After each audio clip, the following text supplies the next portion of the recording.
जैन धर्म। क्या पढ़ेंगे आज? जैन धर्म। तो जैन धर्म का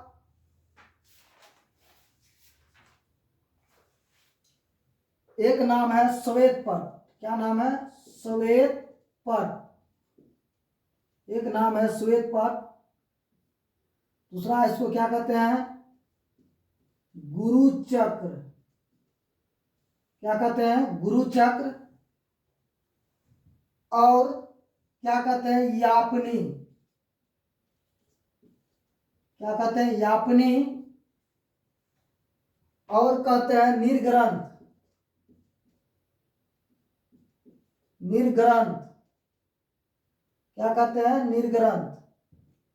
श्वेतपट, गुरु चक्र, यापनी और निर्ग्रंथ, ये जैन धर्म के सारे नाम हैं।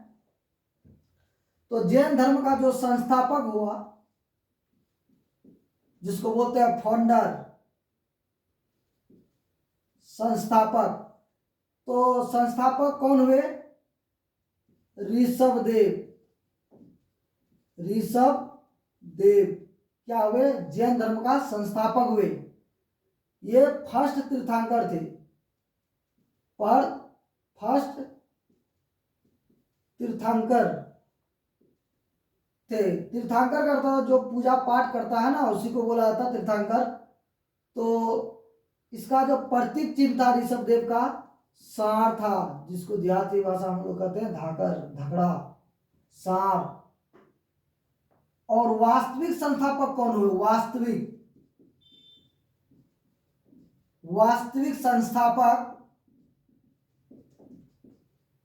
वास्तविक संस्थापक महावीर स्वामी।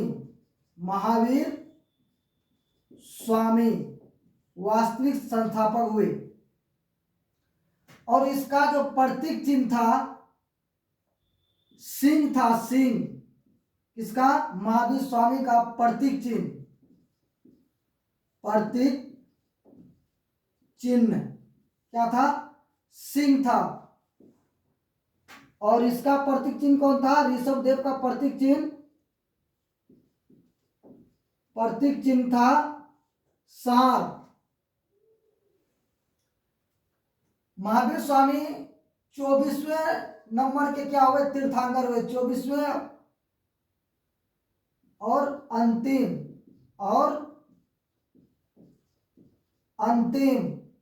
तीर्थंकर हुए। कौन? महावीर स्वामी 24वें और अंतिम तीर्थंकर हुए महावीर स्वामी, जिसका प्रतीक चिन्ह था क्या? सिंह।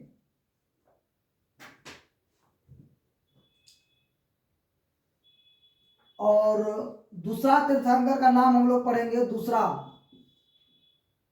तीर्थंकर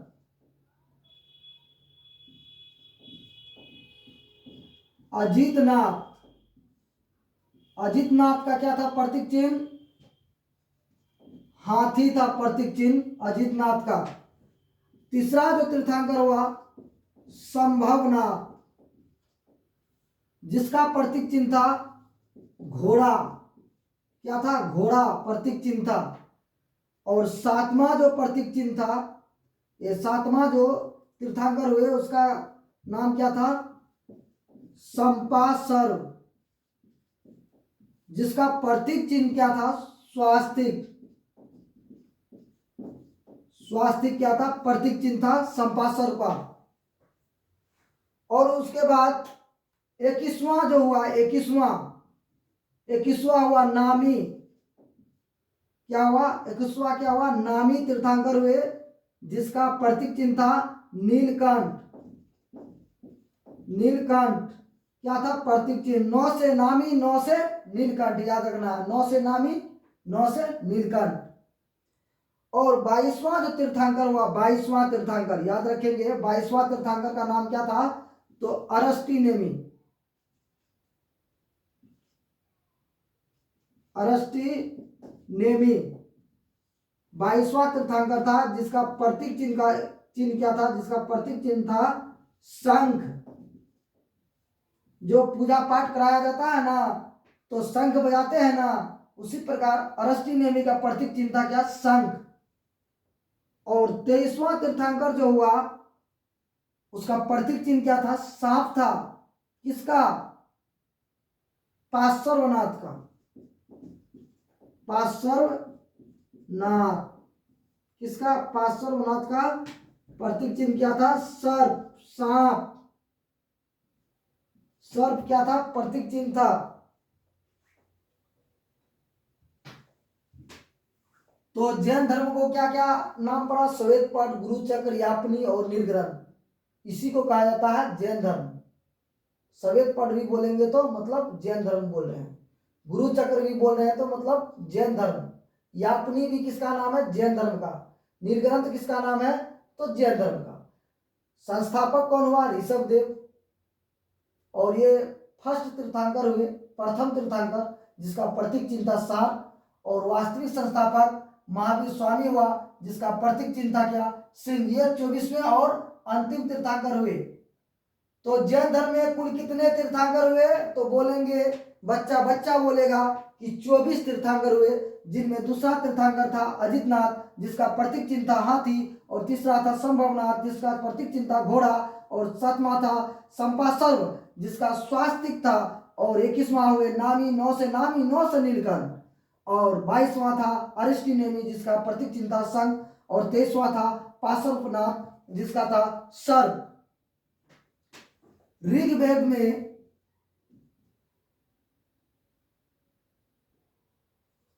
ऋग्वेद में ऋग्वेद में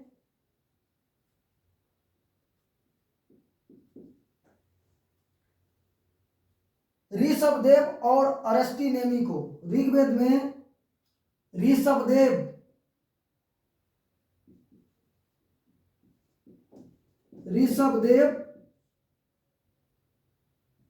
और अरस्टिनेमी को, मतलब ऋग्वेद में अरस्टिनेमी और ऋषभदेव, ऋ से ऋग्वेद, ऋ से ऋषभदेव और अरस्टिनेमी। क्या मिलता? उल्लेख मिलता, उल्लेख मिलता है। तो ऋग्वेद में किसका, किस किस तीर्थंकर का उल्लेख मिलता है? तो ऋग्वेद में ऋषभदेव और अरस्टिनेमी तीर्थंकर हुए, जिसका उल्लेख मिलता है ऋग्वेद में।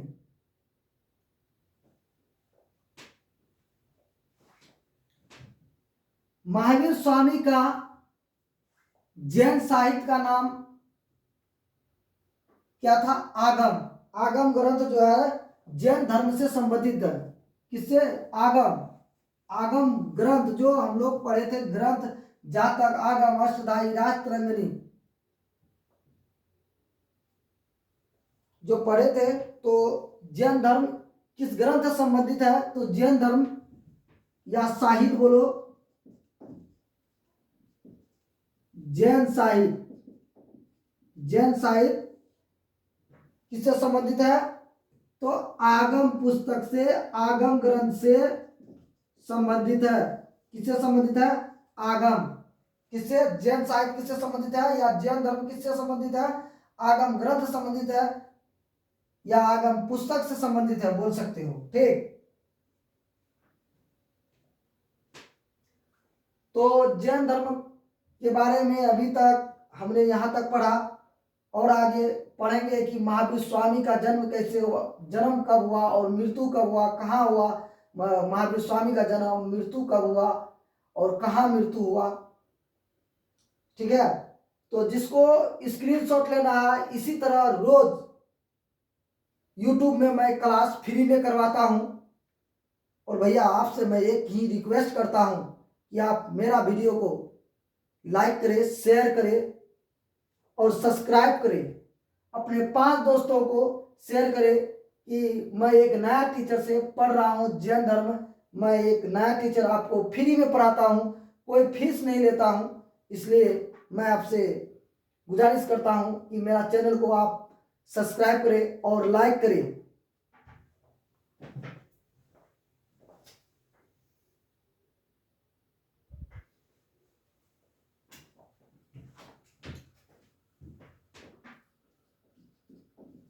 महावीर स्वामी। महावीर स्वामी का जन्म 540 बीसी। मैं दूसरा वीडियो में बता दिया हूं कि बीसी का अर्थ क्या होता है। बीसी का अर्थ होता है ईसा मसीह के जन्म के पहले, मतलब पूर्व। बीसी का अर्थ होता है कहाँ हुआ था, 540 बीसी में कुंडग्राम वैशाली में जन्म हुआ था। किसका? महावीर स्वामी का जन्म हुआ था कुंडग्राम वैशाली। वैशाली वर्तमान में कहाँ पड़ता है? बिहार में पड़ता है। बिहार कहाँ पड़ता है? बिहार में पड़ता है। और मृत्यु जो हुआ इसका मृत्यु हुआ 468 बीसी। 468 बीसी में कहा हुआ जन्म? पावापुरी कहा हुआ मृत्यु इसका? 468 बीसी में पावापुरी में मृत्यु हुआ। मृत्यु कहा हुआ? पावापुरी में। पावापुरी वर्तमान में कहाँ पड़ता है? बिहार में पड़ता है। बिहार कहाँ हुआ था मृत्यु इसका जन्म हुआ कुंडग्राम वैशाली जो बिहार में पड़ता है, और मृत्यु भी कहाँ हुआ? बिहार में ही हुआ, मतलब पावापुरी नामक स्थान में हुआ। महावीर स्वामी का पिता का नाम, महावीर स्वामी का, अब जानेंगे कि महावीर स्वामी का पिता का नाम क्या था। तो महावीर स्वामी का पिता का नाम सिद्धार्थ था।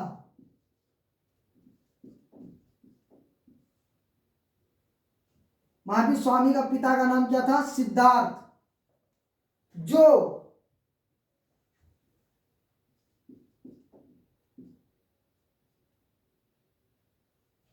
गिरातक कौन कुल का? गिरातक कुल का सरदार था। गिरातक कुल का सरदार, गिरातक कुल का सरदार था। किसका? महावीर स्वामी का पिता किस कुल का सरदार था? तो गिरातक कुल का सरदार था। और महावीर स्वामी का पिता का नाम क्या था? तो सिद्धार्थ था। क्या था?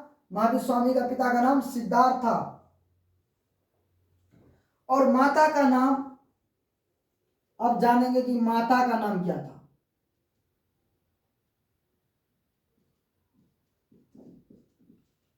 माता का नाम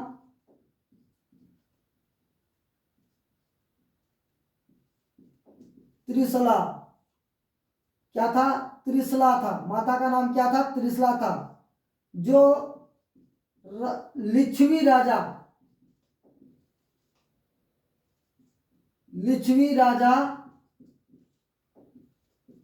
चेटक की बहन थी।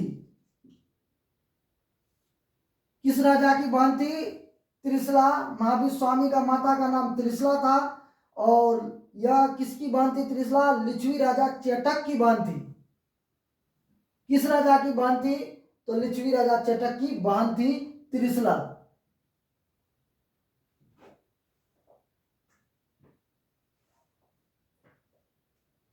उसके बाद महावीर स्वामी का विवाह होता है। क्या होता है? विवाह। किससे होता है विवाह? तो विवाह होता है यशोदा से। यशोदा से विवाह होता है। तो इसका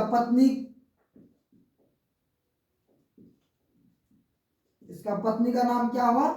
तब यशोदा। इसका पत्नी कौन हुआ? यशोदा। जब महावीर स्वामी और यशोदा की जब शादी हो जाती है, तब इससे एक क्या होता है? पुत्री जन्म लेता है। इससे क्या होता है? एक पुत्री जन्म लेता है, जिसका नाम क्या रखा था? अनुजा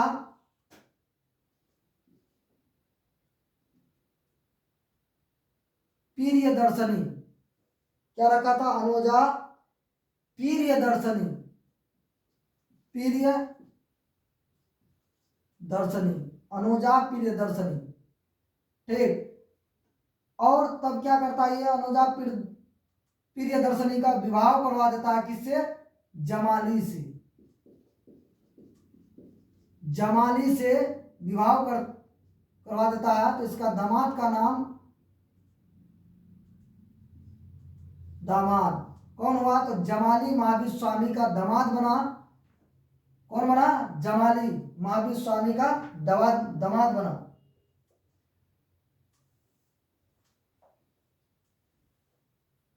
30 साल का एज में, 30 इयर्स का एज में क्या किया इसने?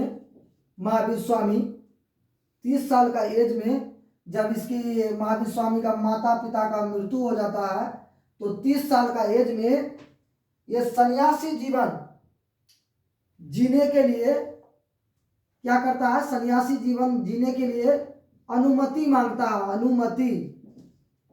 अनुमति मांगता है किससे? अपने बड़े भाई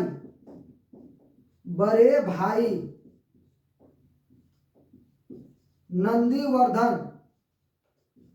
किससे? नंदीवर्धन से, अपने बड़े भाई नंदीवर्धन से अनुमति मांगता है।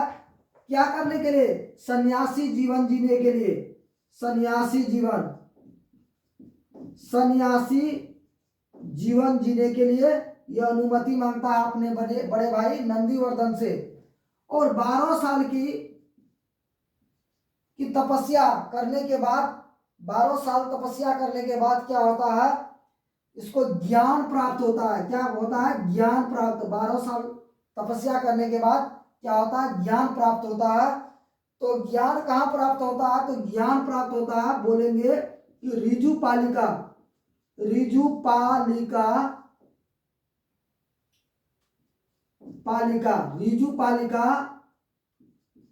नदी के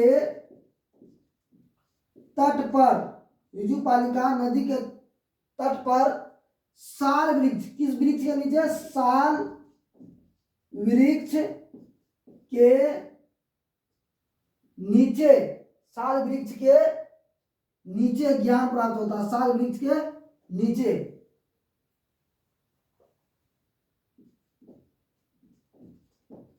नीचे क्या होता है? इसको ज्ञान प्राप्त होता है।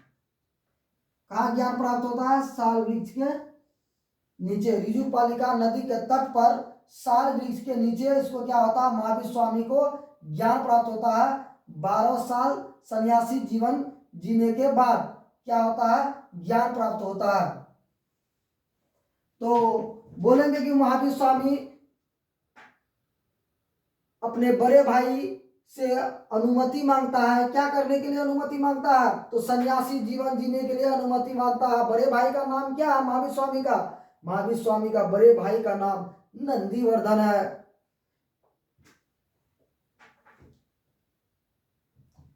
तब ये जब ज्ञान प्राप्त हो जाता है महावीर स्वामी को, तो ये क्या कहलाता है?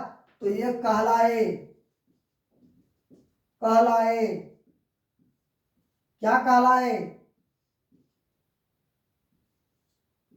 ये क्या कहलाए? ये कहलाए जीन। क्या कहलाए? जीन। इसके बाद अरहत। इसके बाद क्या कहलाए? निर्ग्रंथ। क्या कहलाए? निर्ग्रंथ। जीन, अरहत, निर्ग्रंथ। जीन का अर्थ क्या होता है? विजेता होता है, विजेता। अरहत का अर्थ होता है पूज्य, पूजनीय योग। और निर्ग्रंथ का अर्थ होता है बंधनहीन,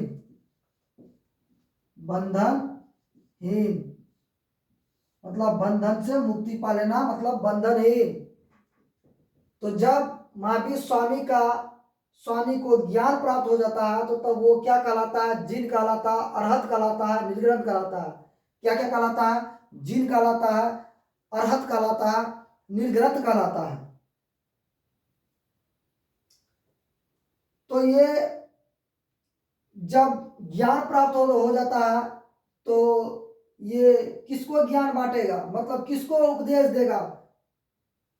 तो ये सोचा कि अपने दामाद को पहले दे दूं, क्योंकि वो मेरा दामाद है और वो मेरा बात को सुनेगा, उतना उसको विश्वास था।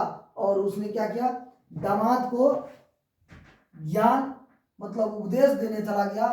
तो ज्ञान पहला पहला अनुयायी कौन बना, तो जमाली प्रथम अनुयायी कौन बना, जमाली बना। कौन, उसका दामाद बना। महावीर स्वामी का प्रथम अनुयायी कौन थे, तो उसका दामाद महावीर स्वामी, ये जमाली महावीर स्वामी का प्रथम अनुयायी। अब पढ़ेंगे जैन संगीतिया, ठीक है।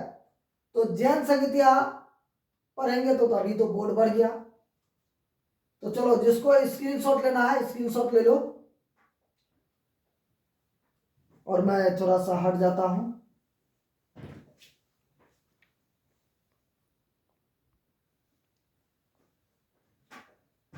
अब पढ़ेंगे हम लोग क्या, जैन संगीतिया क्या क्या हुआ। जैन संगीतिया मतलब होता सभाएं। तो सभाएं कौन कौन सा हुआ, तो प्रथम जो हुआ संगीतिया हुआ, प्रथम संगीतिया कहाँ हुआ, पाटलिपुत्र। पाटलिपुत्र पाटलिपुत्र किसको बोला जाता है, तो पटना को बोला जाता है पाटलिपुत्र। नाम किसका है, पटना का। तो ये कहाँ पड़ता है, बिहार में। ये कहाँ पड़ता है, बिहार में। सब बच्चा जानता है। इसका अध्यक्ष कौन था, अध्यक्ष था स्थूलभद्र। स्थूलभद्र इसका अध्यक्ष करता था, मतलब अध्यक्ष था। और दूसरा जैन संगीतिया क्या हुआ दूसरा जैन संगीतिया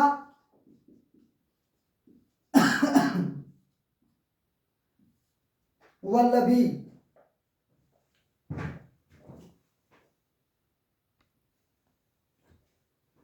वल्लभी वल्लभी का अध्यक्षकर्ता का नाम क्या था, तो वल्लभी का अध्यक्षकर्ता था क्षमा श्रवण। क्षमा श्रवण वल्लभी का अध्यक्षकर्ता का नाम क्या था, क्षमा श्रवण। और वल्लभी कहाँ पड़ता है, तो वल्लभी पड़ता है गुजरात में। गुजरात में याद रखेंगे कि जैन संगीतिया जो प्रथम हुआ वो पाटलिपुत्र मतलब बिहार में हुआ, और दूसरा जो हुआ गुजरात में वो कहाँ हुआ, वल्लभी में हुआ, जो कहाँ पड़ता है, गुजरात में पड़ता है। तो वल्लभी का अध्यक्षकर्ता कौन था, क्षमा श्रवण। और पाटलिपुत्र का अध्यक्षकर्ता का नाम था स्थूलभद्र। मतलब ये दो सभाएं हुए। संगीतिया मतलब क्या, सभाएं। अब पढ़ेंगे त्रिरत्न। त्रिरत्न त्रिरत्न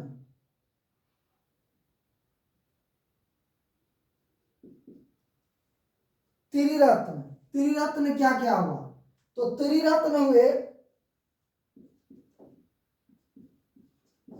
सम्यक क्या, सम्यक ज्ञान। पहले क्या हुआ, सम्यक ज्ञान। दूसरा हुआ सम्यक दर्शन। और तीसरा क्या हुआ, सम्यक आचरण। सम्यक ज्ञान, सम्यक दर्शन और सम्यक आचरण। तो जैन धर्म में त्रिरत्न क्या क्या हुए, सम्यक ज्ञान हुए, सम्यक दर्शन हुआ और सम्यक आचरण हुआ।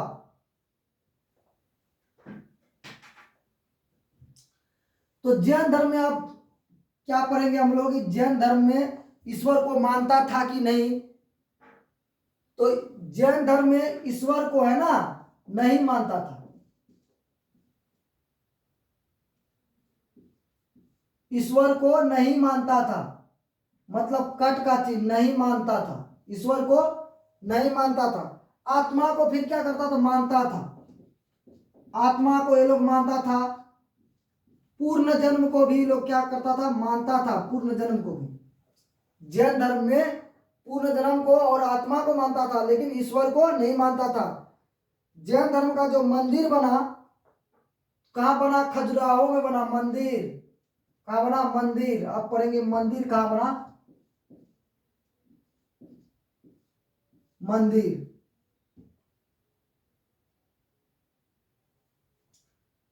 तो मंदिर बना कहाँ? खजुराहो में।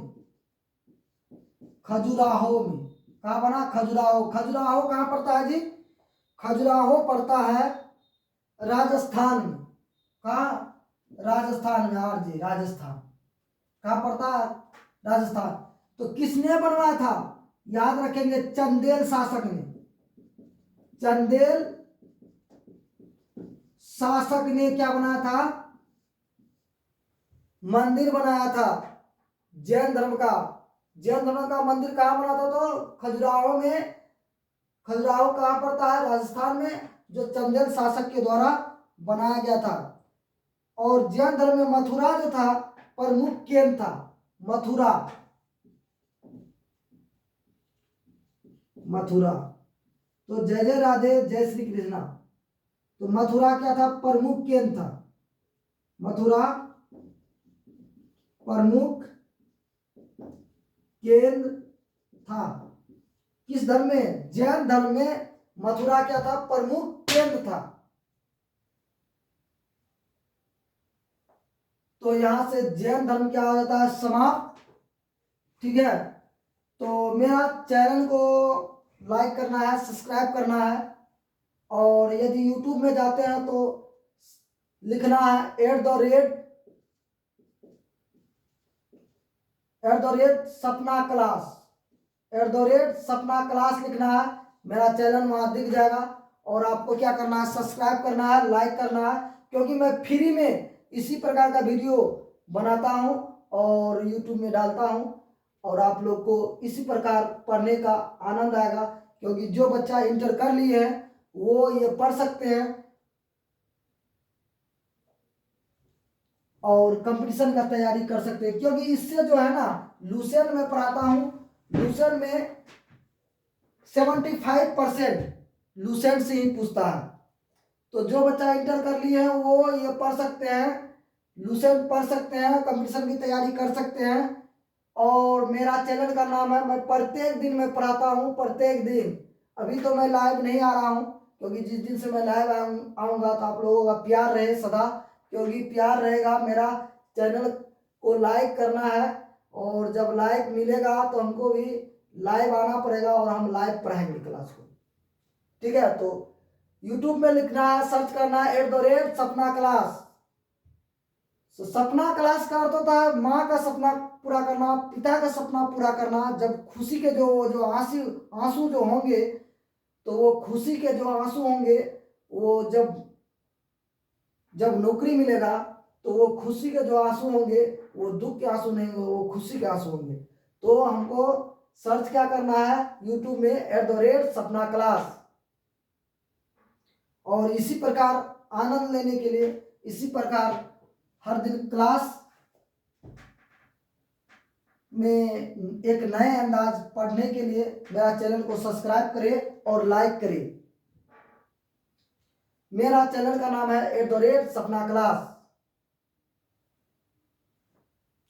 यहीं से मैं कल पढ़ाऊंगा बौद्ध धर्म।